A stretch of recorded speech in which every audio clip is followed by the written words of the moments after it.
मित्रांनो, या व्हिडिओमध्ये तुम्हाला वाटेल की मी ट्रॅफिकच दाखवतोय, तर ट्रॅफिक न दाखवता इथं थोडंसं एक गोष्ट थोडीशी शिकायला भेटेल। तर अशा ठिकाणी काय आहे मित्रांनो, आपल्या समोर गाड्या जर समजत जात नसतील पुढे, तर आपण दुसऱ्यांना थोडंसं जाण्यासाठी जागा सोडा। जे की समजा विरुद्ध दिशेने येत आहेत त्यांना जाण्यासाठी जर जागा दिली तुम्ही, तर ऑटोमॅटिकच तुम्हाला पुढे जाण्यासाठी जागा तयार व्हायला चालू होईल। पण आपल्या इथं या गोष्टी न करता आपण फक्त आणि फक्त समोरच्या गाडीच्या पाठीमागच जाण्याचा प्रयत्न करतो आणि त्याच सिच्युएशनमध्ये तिथं अडकले जातो। या ठिकाणी आता आपण पाहणार आहोत, जेव्हा मी ज्या चौकामध्ये आपण आता राईट घेणार आहोत, इथं बघा आता मला राईटला जायचं पण लेफ्ट घेऊन पण कमी जर ट्रॅफिक असतं तर मी लेफ्ट घेऊन थोडंसं पुढच्या चौकातून यू टर्न घेऊन पण आलो असतो। पण इथं ट्रॅफिक एवढा आहे की मला पुढच्या चौकात देखील यू टर्न भेटणार नाही, म्हणून मी थोडंसं वेट केलं। वेट करून ज्या चौकामध्ये मोठ्या गाड्या आहेत, आता आपण पाहिलं असेल PMT गेली आता पुढे एक, आणि त्याच्यानंतर पाठीमागे पण एक PMT आहे, तर तिला मी जाऊ दिलं। ते PMT पुढे गेल्याच्या नंतर आपल्याला चौकामध्ये थोडंसं स्पेस बनतो। स्पेस बांधल्याच्या नंतर मग मी थोडंसं आपलं स्किल जे असतं ते वापरून मग पुढे जाण्याचा प्रयत्न केला।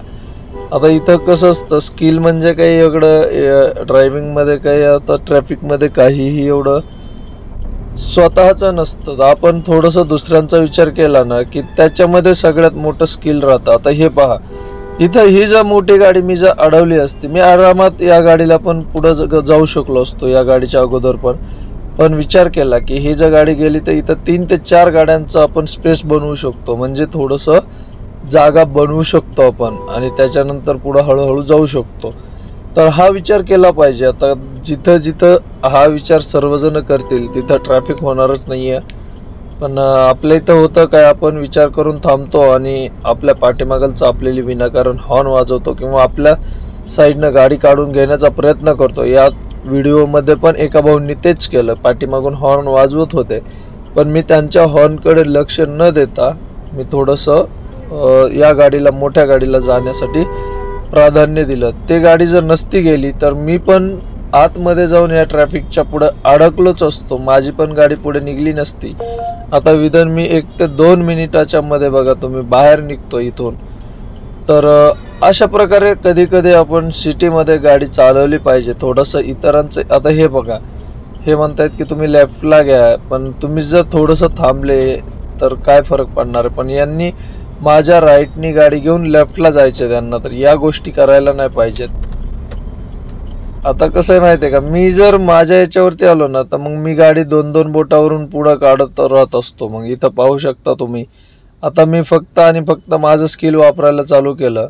इथं मग पूर्ण कितीही ट्रॅफिक असू द्या मित्रांनो, मग मी गाडी पुढे पुढे घेणार म्हणजे घेणारच, आणि भले ते 2-2 इंच का होईना पण गाडी मी पुढे घेत असतो।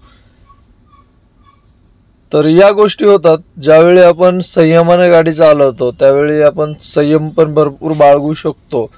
आणि जर समजा आपण ठरवलं तर मग कितीही ट्रॅफिक असेल तर आपण पुढे जाण्याची पण तयारी ठेवू शकतो। इथपर्यंत आपलं ड्रायव्हिंग मी पुढे घेऊन गेलेलो आहे, पण याला कधीही आपण स्किल नाही म्हणत। स्किल हे मी पहिलंच वापरलं जिथं की मोठ्या गाड्या बाहेर काढायला, चौकाच्या बाहेर घेत जाण्यासाठी त्यांना प्राधान्य दिलं, आणि तिथून पुढं हे तर काय, हे फक्त आपलं गधा काम जे म्हणतो ना मित्रांनो, ते चालू आहे आता मी जे केलंय ते।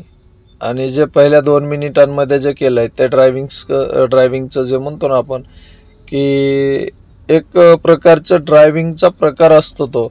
चौकामध्ये जर कोणती गाडी आपल्यामुळे अडकत असेल आणि जर त्या गाडीमुळे जर ती गाडी निघल्याच्या नंतर जर आपलं ट्रॅफिक मोकळं होत असेल तर त्या गाडीला पहिलं प्राधान्य द्या। आपण पुढे जाण्यासाठी तेवढं प्रयत्न करू नका। हेच या व्हिडिओच्या माध्यमातून मला सांगायचं होतं। जर व्हिडिओ चांगला वाटला तर आपल्या चॅनलला सबस्क्राईब करा मित्रांनो।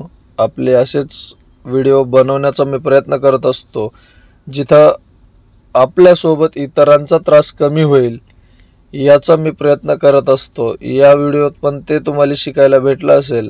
जर मी त्या PMTला जर पुढे जाण्याचं जर प्राधान्य नसतं दिलं तर मग मात्र मी आत्ता पण याच ट्रॅफिकमध्ये इथंच सर्वजण आम्ही अडकलेलो असतो।